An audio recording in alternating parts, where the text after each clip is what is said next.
Bien que régénérés et en Christ, les Corinthiens étaient encore dominés par la chair, à ce point que saint Paul les qualifie de charnels. Jugement que d'ailleurs leur conduite confirme, des jalousies, des dissensions.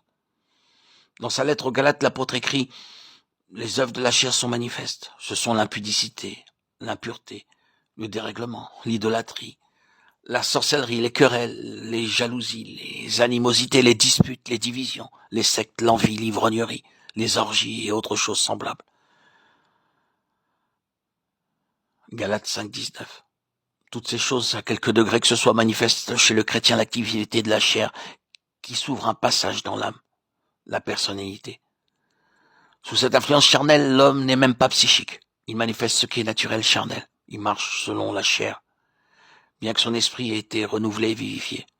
Or, ceux qui marchent selon la chair ne peuvent plaire à Dieu. L'apôtre reproche aux Corinthiens de demeurer si longtemps dans ce stage de l'enfance qui doit être de courte durée. Hébreux 5, 11, 14.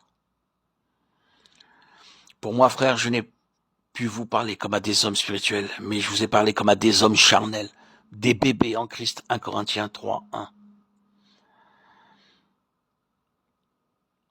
Effectivement, la naissance selon l'esprit, provoquée par l'action de l'esprit de vie en réponse à la foi au sacrifice expiatoire du Christ sur la croix en faveur du pécheur, cette naissance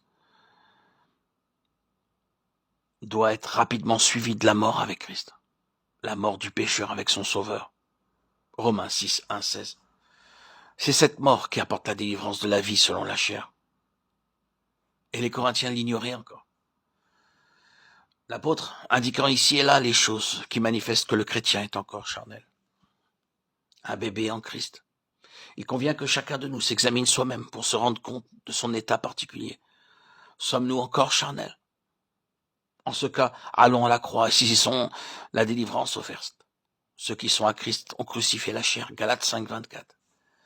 Telle est la conclusion donnée par saint Paul à ce passage des Galates, où il décrit les œuvres de la chair en opposition à celles de l'esprit et l'homme charnel au regard de l'homme spirituel.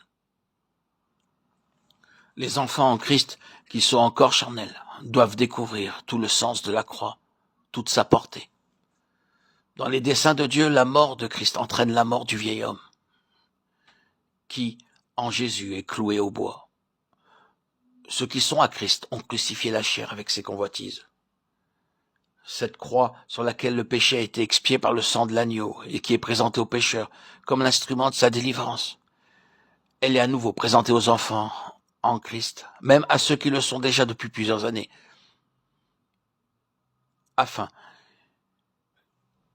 qu'ils y trouvent une nouvelle délivrance, celle de l'emprise de la chair, de sa domination, afin qu'ils marchent selon l'esprit, non selon la chair, et croissent spirituellement jusqu'au parfait développement en la ressemblance de Christ.